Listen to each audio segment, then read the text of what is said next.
Pronto, meus queridos alunos, estamos agora aqui de volta aqui com vocês, né? Depois do nosso pequeno probleminha que tivemos com relação à internet. Mas a nossa aula hoje nós estamos gravando aqui para ficar de uma forma bem compreensiva para vocês. Vocês não vão ver meu rostinho, tá bom? Vão ficar com saudade de mim, mas já estou aqui refletindo diretamente a tela para que vocês possam acompanhar o nosso raciocínio. Nós estamos falando, como eu disse para vocês, sobre os sofistas, né? Quem eram os sofistas? Os sofistas eram exatamente os filósofos, tá? Os filósofos que eram responsáveis, olha lá, os filósofos responsáveis em levar adiante um conhecimento técnico, conhecimento teórico das coisas. Simplesmente conhecimento técnico e teórico.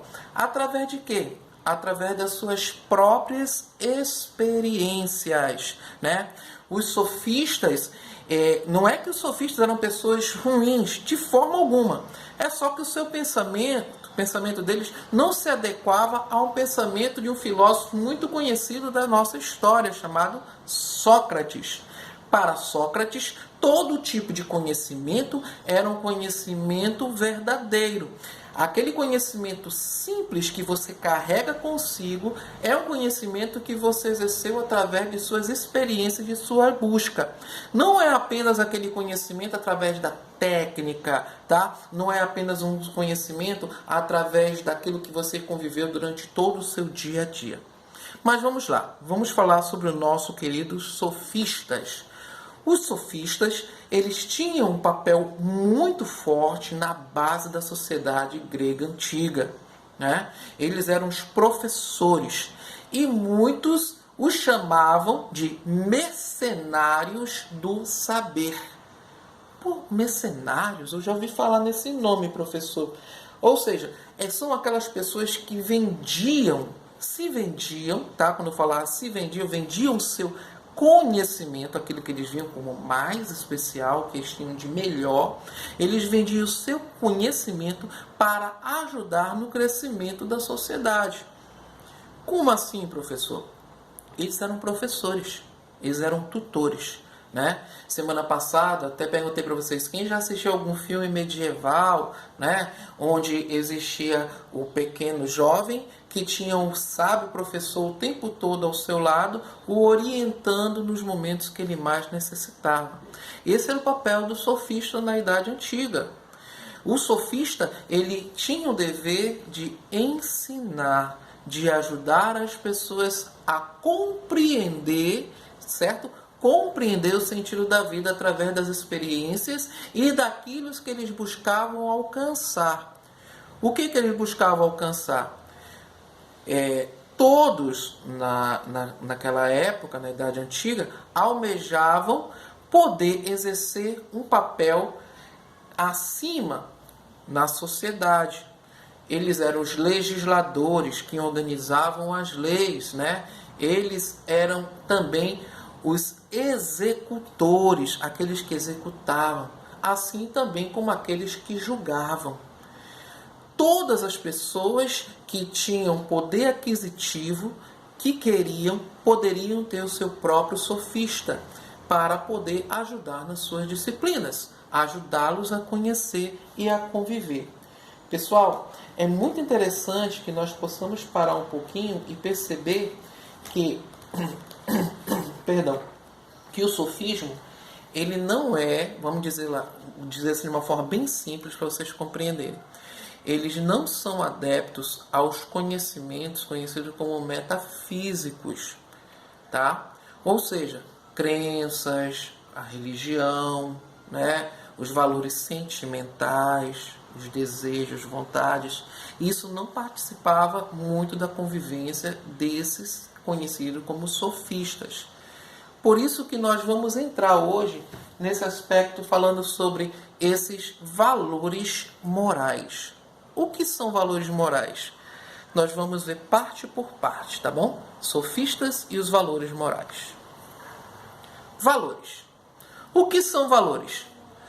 Tudo o que temos que carrega uma importância, tanto no sentido financeiro quanto no sentido sentimental. Ou seja, Valores, eles são coisas que nós temos como algo precioso, que dá uma forma ou de outra, nos causa falta se um dia nós viermos a perder. Quem de vocês não tem um brinquedo que vocês guardam ele não só pelo valor financeiro, mas porque ele teve uma história, ele marcou para você, era algo que você desejava muito, você queria muito, e aquilo você guarda com muito carinho, né? Assim como, às vezes, por exemplo, a minha filha, ela tem objetos que ela guarda, apesar de ainda ser criança, mas ninguém mexe porque aquilo ela vê que é dela. Ai de quem mexa na fraldinha dela. Não que ela use fralda, mas não. Ela tem como um valor, ela gostava de usar, botar na cabeça para poder dormir, tá? São as coisinhas dela que ela guarda com carinho. Assim como nós também temos coisas, os nossos pais, né? Fotografias, né? Momentos. Até vi uma frase de um dos colegas de vocês do colégio, que ele falou assim, é uma frase muito clichê, mas se torna muito bonita, né? Que nós não colecionemos apenas objetos, mas possamos colecionar momentos, né? Esses momentos. Mas, voltando sobre esses valores, tudo aquilo que nós carregamos, que tem uma importância, tanto no sentido financeiro quanto no sentido sentimental, o valor financeiro, aquilo que nós compramos que custou caro, aquela criança que tem um videogame que custou caro, que os seus pais economizaram dinheiro para poder lhe dar de presente, é esse valor financeiro. Você dá valor por aquilo que ele custou, mas também tem os valores por aquilo que ele é. A família é um valor que nós temos na base sentimental, são valores muito importantes, né? Os valores da nossa cultura. Professor, eu valorizo muito meus finais de semana, que eu pessoalmente agora que estou com mais saudade, que é todo final de semana para a casa do vovô, da casa da vovó, nós íamos para o sítio, nós íamos para tal lugar, nós viajávamos, agora por enquanto nós não estamos podendo fazer.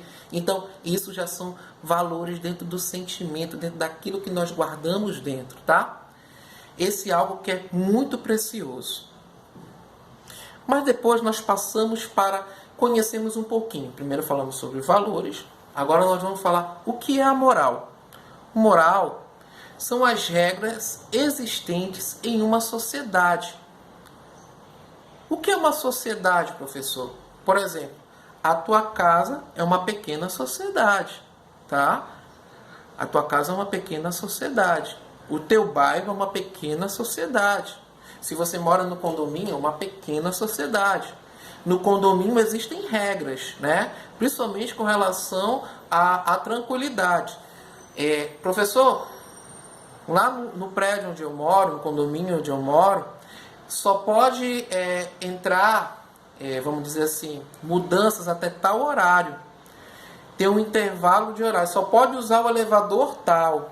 Só pode descer com os animais no elevador de serviço, não posso descer no outro elevador. Ou seja, são regras. Essas regras, essa moral, ela é criada pelo ser humano. O ser humano organiza as leis, as regras, para que todos possam conviver bem. Então vamos retornar lá no primeiro tópico, tá bom? Olha o meu dedinho aqui, no primeiro tópico. São regras existentes em uma sociedade. Depois, no segundo tópico, leis que regulam as nossas casas, nossa cidade, nosso estado, nosso país, o nosso mundo. São leis comuns que vamos organizar para poder vivermos melhor. Vamos pensar um pouquinho sobre as leis da nossa casa? Esse período agora. Quando nós chegamos da rua, né, nós tiramos o nosso calçado, alguns já vão lá direto para lavar o calçado, outros já passam álcool, já deixam lá na parte de dentro de casa com álcool, né? Normalmente chegamos em casa, vamos tomar um banho, lavar bem as mãos, né? Ter cuidado para não tocar no nosso rosto antes de lavar as mãos. Isso são regras de casa. A regra que está acontecendo na nossa cidade, né? Com relação ao uso de máscaras, né? esse distanciamento social. Dentro do nosso estado também se regula sobre as mesmas coisas que estão acontecendo na cidade. No nosso país temos leis comuns também, as leis de trânsito, tá bom? Vamos ver que mais aqui, o respeito às autoridades, né? O respeito os homens também criaram, né? O respeito aos mais velhos, as pessoas por aquilo que elas, não apenas que elas possuam, mas por aquilo que elas são. Nós somos seres humanos e todos nós precisamos dar respeito ao outro. E no nosso mundo, né? As nossas leis, onde nós falamos sobre que nós não podemos matar, né? Não podemos roubar, né? Ou seja, é um respeito pessoal dentro da nossa religiosidade, dentro das nossas crenças. Isso é valor moral. E no final, aqui nesse último tópico, leis universais. São leis que são inerentes, ou seja, não depende só da gente para acontecer, né? A vida nós podemos tirar, mas se nós deixarmos, a vida ela vai prosseguir de uma forma normal e seguir o seu decurso normal. Por exemplo, assim como existem árvores que são centenárias e milenares, elas seguem o curso de suas vidas de forma natural. Nós sabemos, vamos falar assim, como vocês aprenderam lá no primário, né? Sobre as leis naturais da natureza, né? A árvore, né? O ser vivo, ele nasce, cresce, reproduz e morre. É uma lei natural, é universal, né? Noite e dia. Nós não podemos controlar quando vem a noite e quando vem o dia. Nós não podemos controlar a chuva, os ventos, né? As marés, ou seja, são naturais. São leis também, são regras naturais. Mas isso a gente vai ver um pouquinho mais para frente, só para a gente poder compreender melhor. Natureza e cultura. Olha aqui, ó, para poder explicar um pouquinho melhor, tá? Natureza e cultura. Pois é, gente. Continuando então, tá? Natureza e cultura. Para nós podermos compreender um pouquinho sobre um aspecto e outro. O que faz parte da natureza, o que é uma lei da natureza e o que é uma lei cultural, tá? Quando nós falamos de lei da natureza e quando nós falamos de leis que são culturais, nós estamos falando aqui sobre um indivíduo que ele presta atenção naquilo que pode estar à sua frente. Olha lá, tudo o que é natural segue um ciclo simples, sem imposição ou intromissão humana. Olha só, repetindo, tudo que é natural segue um ciclo, ou seja, ela vai seguir aquele ciclo que eu falei, vamos falar sobre os seres vivos. Nascem, crescem, reproduzem e morrem. Simples assim. É natural, então ele vai seguir esse ciclo de uma forma natural, tá bom? Ou seja, sem essa intromissão do ser humano, sem ele poder vir, vamos dizer assim, exercer o seu poder sobre ela. Vai acontecer de uma forma simples, vai acontecer, tá? Quando nós falamos sobre cultural, olha lá, cultural é o quê? Tudo que é cultural é regrado e vivenciado pelo ser humano de forma contínua, até se tornar algo tradicional ou habitual. Olha aí que forma simples de nós compreendermos. É o exemplo do círio de Nossa Senhora de Nazaré, em Belém. Se tornou cultural, se tornou algo que os homens, através de sua fé, os seres homens e mulheres, através de sua fé, tornaram aquilo de uma forma repetida, inúmeras vezes, durante os anos que tiveram de vir à frente, até se tornar o que é uma das maiores festas religiosas do mundo. Ou seja, é um hábito, né? Até pessoas que não são católicas, elas contribuem e ajudam com o círio. É tão bonito nós vermos, né, no momento do círio, as igrejas evangélicas. Eu acho bonita a Assembleia de Deus, assim como outras também, né, que elas desempenham um papel no âmbito da caridade, né? dando água para as pessoas, dando alimento para os romeiros que estão vindo, né, na caminhada penosa de outras cidades, né? Eles que estão ali acolhendo, acalentando, eles que se doam também, independentemente da fé que professam, a humanidade existe de uma forma muito bela. Isso é cultura, isso é cultural, isso se tornou hábito, isso se tornou repetitivo, tá? Professor, eu não participo, eu sou evangélico, eu não participo do Sírio. Mas existem outras tradições, gente, que nós podemos falar. As nossas danças, né? O carimbó, né? Essa nossa época agora de junho, que é o mês junino, né? Tá fazendo falta as fogueiras em muitos lugares. Somente eu que sou do interior sinto falta das fogueiras e dos foguetinhos pela rua, as crianças brincando ao redor da fogueira, soltando foguetes. Isso é algo que é tradição, que nós temos muito forte no interior do estado, né? Na capital já é mais difícil a gente ver isso. Nos bairros mais afastados, né?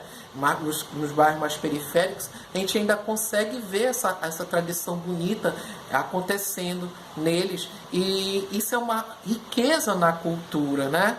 Quem aqui não gosta quem já participou da festa junina, né? A maioria de vocês do colégio participou da festa junina do Colégio Santo Antônio, que se tornou tradição, né? Nós estamos lá vestidos de uma forma bem bacana, caipira, fazendo as nossas danças, nos alimentando das comidas típicas, que são outra parte que faz parte da nossa cultura.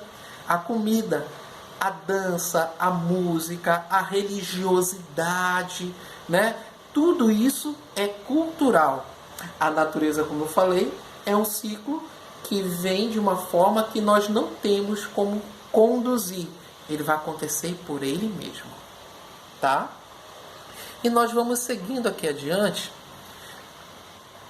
Um tipo de visão para os sofistas se chama relativismo. Relativismo, ou seja, tudo é relativo, né? O professor, o senhor pode explicar antes de ler o que é relativismo? Vamos lá, para nós podermos compreender? Tudo que é relativo. As minhas ideias, elas podem ser relativas. Os meus valores, eles podem ser relativos. Aquilo que eu acredito, a minha fé, ela pode ser vista como algo relativo por outro. Por exemplo, a fé cristã. Existem inúmeros tipos de fé cristã. Existem os católicos apostólicos romanos, tá? A Igreja Católica Apostólica Romana. Assim como existe outra igreja católica, mas é Igreja Católica do Brasil. São duas igrejas católicas? São, mas com pensamentos e organização diferentes? Com certeza. Elas têm o seu próprio modo de seguir à frente a sua fé. É normal, né? Assim como existem outros modos de ser cristão, o cristão católico quanto o cristão evangélico. Mas existem inúmeras denominações evangélicas, né? A Assembleia de Deus, a Igreja Universal, né? A Igreja Metodista. Então, existem inúmeras religiões, ou seja, a fé nesse momento ela se torna relativa, tá? Ou seja, cada pessoa vivencia a sua fé. Cada grupo de pessoas vivencia a sua fé cristã. Olha lá. Todas as ideias podem ser vistas como verdadeiras ou falsas. As minhas ideias que eu posso colocar para vocês, vocês podem ver como algo muito bom, ou vocês podem também ver como algo que não vai ser tão bom assim. Não vai nos ajudar de forma alguma, tá?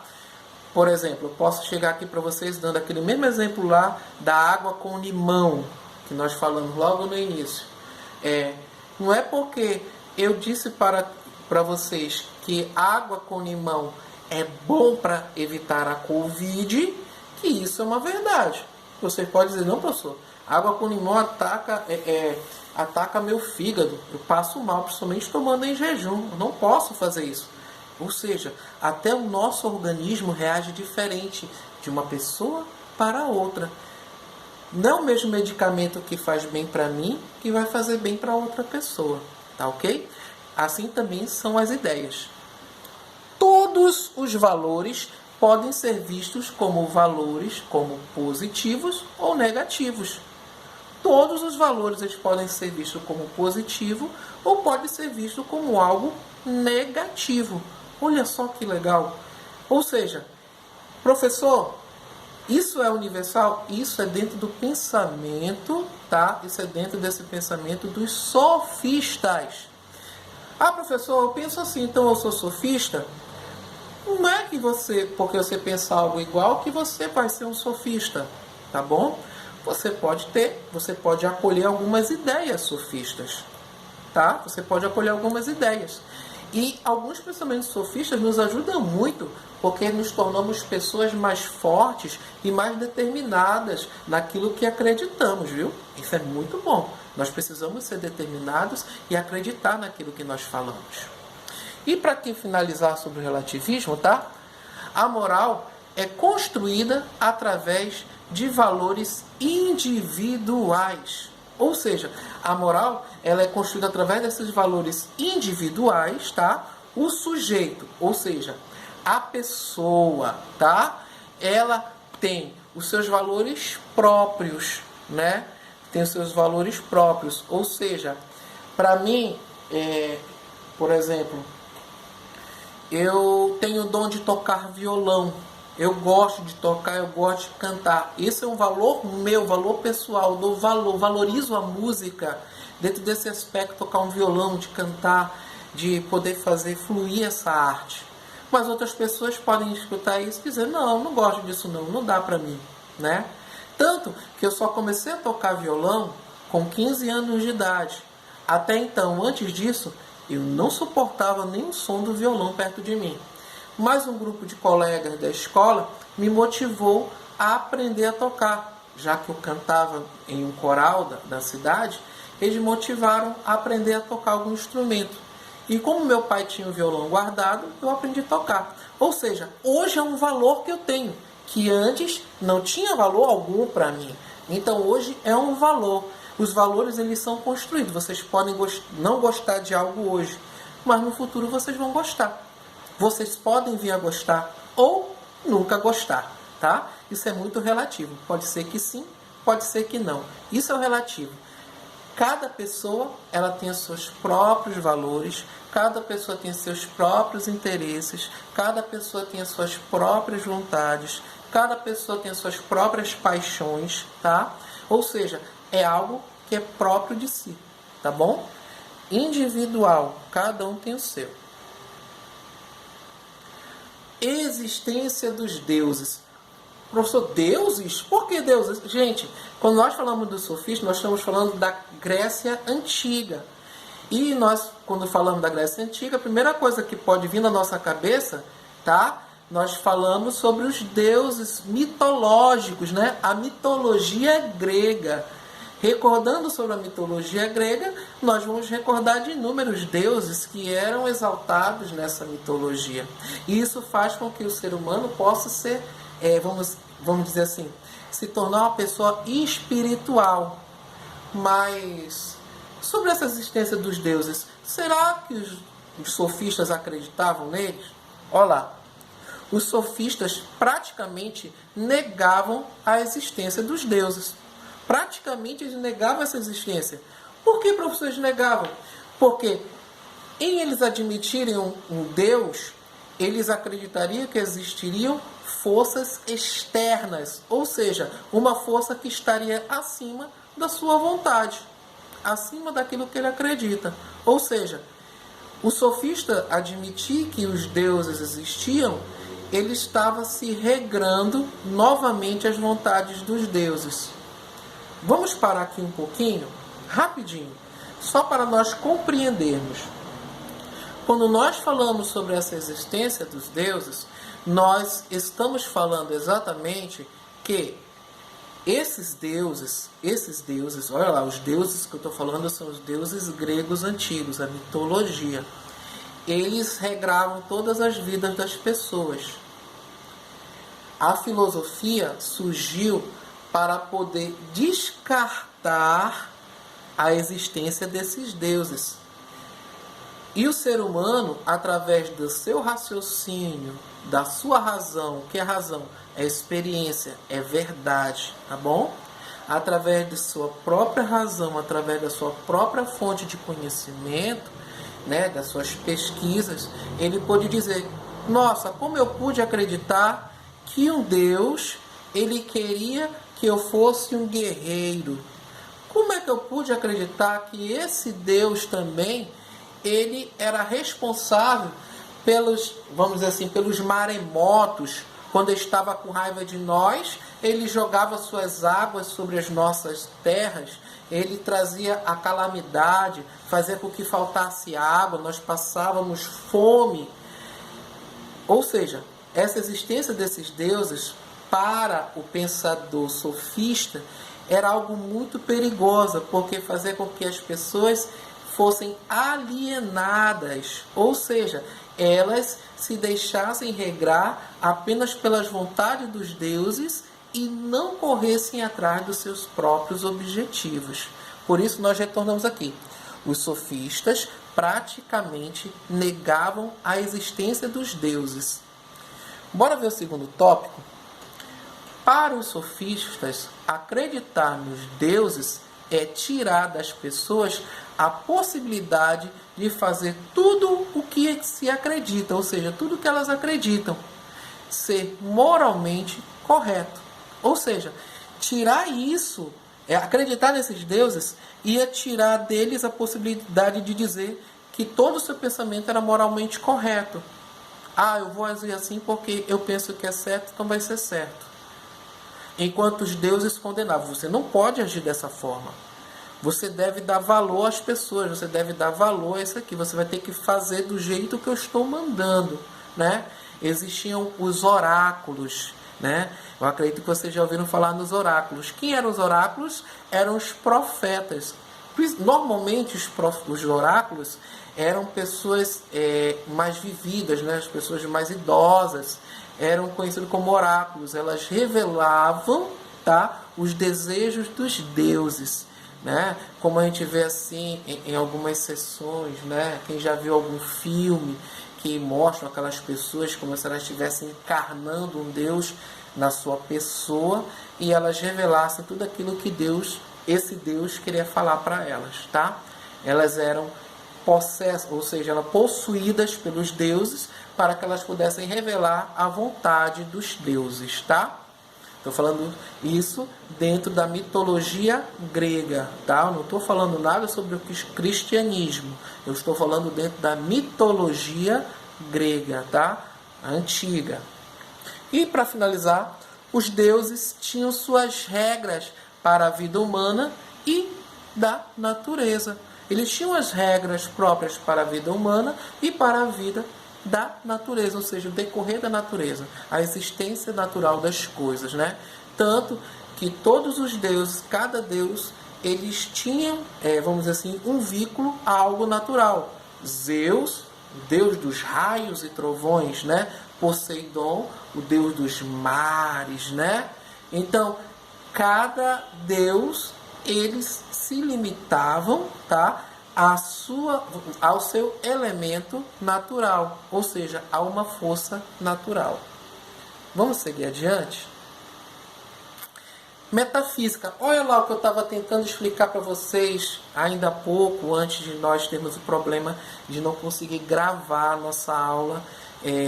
Por isso que eu estou fazendo esse método hoje para vocês, tá? Olha lá. Metafísica. O que é a metafísica?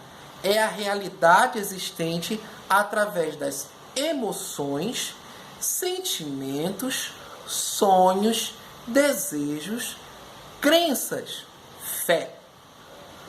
Tudo o que não está sujeito ao querer humano, mas acontece sem que nós possamos muitas vezes controlar, né? Por exemplo, o medo, né? As pessoas sentem medo. Às vezes é incontrolável, nós não conseguimos conter o medo, né? O desejo, por exemplo, tem gente que é chocolatra, não pode ver chocolate, que aquele desejo de comer o chocolate, não apenas pelo chocolate, pelo aquilo que ele é, mas pelo que ele vai proporcionar ao teu corpo, né? Aquele sabor que te envolve e te faz desejar cada vez mais aquela coisa doce, aquela coisa mais amarga, né? Ou seja, depende do paladar de cada um. Tem gente que gosta de chocolate mais amargo, tem gente que gosta de chocolate mais adocicado, né? Mais suave, né? Ao leite, tá? Ou seja, o que é metafísico é aquilo que eu não posso controlar. O que é físico, tá? O que é físico? Físico é aquilo que eu posso controlar, como o meu tato. Eu posso tocar na tela, eu estou tocando aqui na tela, tá? Ou seja, isso é físico. A minha audição me deixa escutar, me proporciona a escutar uma melodia, uma música que eu goste, a prestar atenção no que vocês possam falar, tá bom? Assim como o meu paladar, a experimentar, sentir novos sabores, né? Ou até sabores que eu já gosto, né? Ou seja, isso é físico, tá? Vamos fazer uma comparação? Vamos dar aqui uma pausa. Professor, o senhor falou ainda agora do chocolate, né? Vamos fazer uma comparação. O chocolate tem o seu sabor, que no meu paladar eu vou sentir. Provei, comi, senti o sabor do chocolate.